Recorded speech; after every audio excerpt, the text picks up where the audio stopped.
Good morning, class 12. Today I am going to teach you the next poem, The Seven Aids of Man, composed by great English writer, dramatist, poet, essayist, and novelist William Shakespeare. In this poem, Shakespeare has told the seven stages of man's life. This means that when a child born is called infant, the first stage of his life. The second stage is schoolboy. The third stage lover. Fourth stage soldier. Fifth stage justice. Sixth stage spent alone. Or seventh stage old man is the last stage of man's life. Old man is like infant. Now, I am coming to the point. Here, the point told about the stage of man's life. Shakespeare has compared life to a drama and the world to a stage. As a film actors and actress comes to the stage and they perform their drama. Like to them, men also perform their dramas in the world and doing many acts and then go away. I mean here that Shakespeare has compared life to a drama. यानी कि William Shakespeare ने मानव जीवन की तुलना एक नाटक से की है.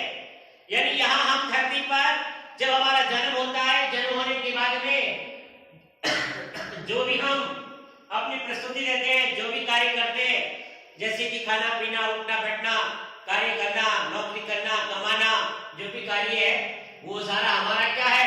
ड्रामा है, नाटक है. और जिस संसार के अंदर हम रह रहे हैं उसको उसने स्टेज की उपमा दी है. किसकी उपमा दी है? स्टेज की.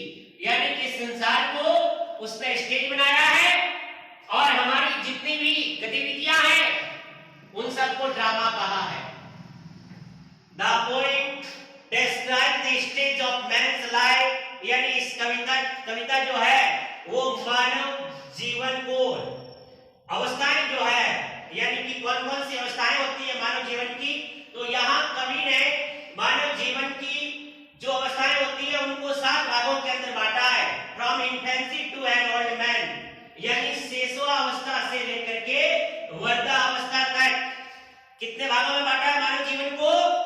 7 भागों के अंदर बांटा है. इसीलिए इसको कहा है 7 एज ऑफ मैन, यानी 7 स्टेज, 7 अवस्थाएं. The world is compared to a stage, यानी कवि ने संसार की तुलना एक मंच से की है.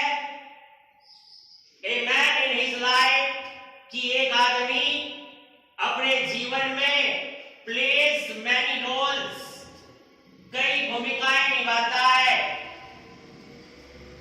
अकॉर्डिंग टू द पोएट, कवि के अनुसार 7 age means the 7 stage of man's life. यानी ये जो 7 अवस्थाएं हैं वो मानव जीवन की 7 अवस्थाएं हैं, भाग है. Shakespeare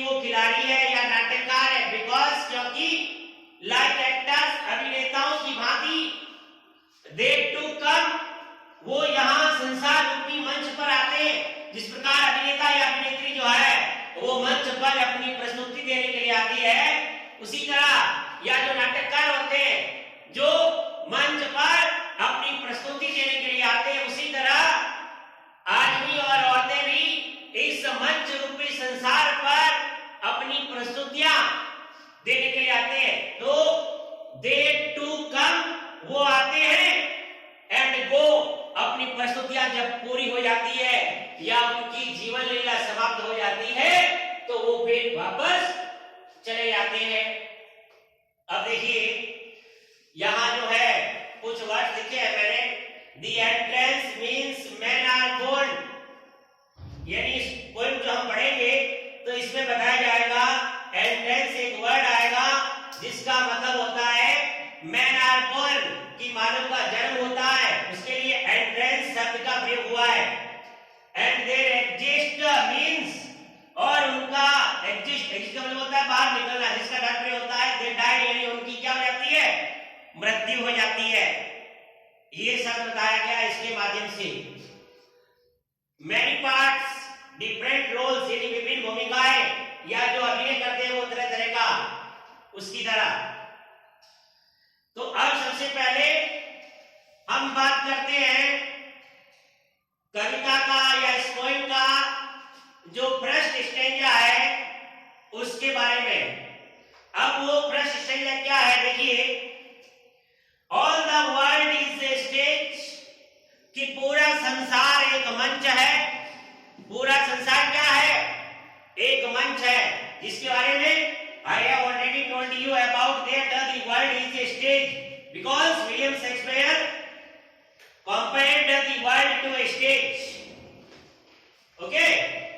And all the men and women, और इस धरती के या इस संसार के सारे जो आदमी और औरतें हैं वो क्या है, प्लेयर्स है, नाटककार है या परफॉर्मेंसर है, यानी प्रस्तुति देने वाले हैं। They have their exist and their entrance, उनका जन्म होता है और यहाँ विभिन्न भूमिकाएं निभाने के पश्चात उनकी मृत्यु हो जाती है। तो entrance means men are born, इसका तात्पर्य है men are born, यानी कि लोगों का जन्म होता है। And their exist means they die, exist यानी होता है बाहर निकलना या चले जाना, means they die यानी उनकी मृत्यु हो जाती है। And one man in his time, एक आदमी अपने पूरे जीवन काल के दौरान plays many parts, कई भूमिकाएं निभाता है, कई रोल्स निभाता है, कई कार्य जो है वो उसके द्वारा संपन्न किया जाता है।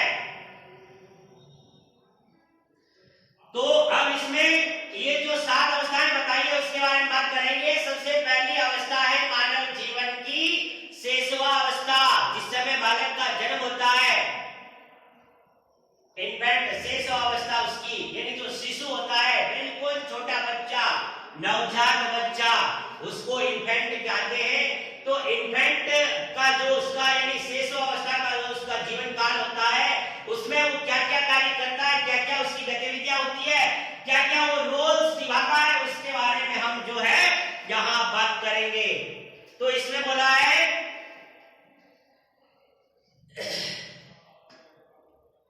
He has been 7 age, और उसके द्वारा जो भी कार्य होते हैं वो उसकी 7 अवस्थाएं होती है। At first the infant, सबसे पहले शेष अवस्था। अब शेष अवस्था में वो क्या करता है, mewling and puking in the nurse arm, mewling यानी क्राइंग और प्यूकिंग यानी वॉमिटिंग इन नर्स आर्म, अपनी धाई या उसकी जो माँ होती है उसकी जो देखरेख करती है, उसकी जो पालन पोषण करता है, कई बार नर्स होती है, धाई होती है, कई बार माँ करती है, तो किसी की नर्स भी करती है। तो वो बच्चा क्या करता है, अपनी शेष अवस्था के अंदर सबसे पहले म्यूलिंग करता है, यानी रोता है, चिल्लाता है, चीखता है। एंड प्यूकिंग, छोटे बच्चे ने आपको देखा होगा, जब भी उसकी माँ या धाई उसको दूध पिलाती है, दूध पिलाने के बाद में वो वॉमिटिंग करता है, यानी कि उसको उल्टी होती है। ये उसकी गतिविधियां होती है। Then the winning school boy with his satchel and shiny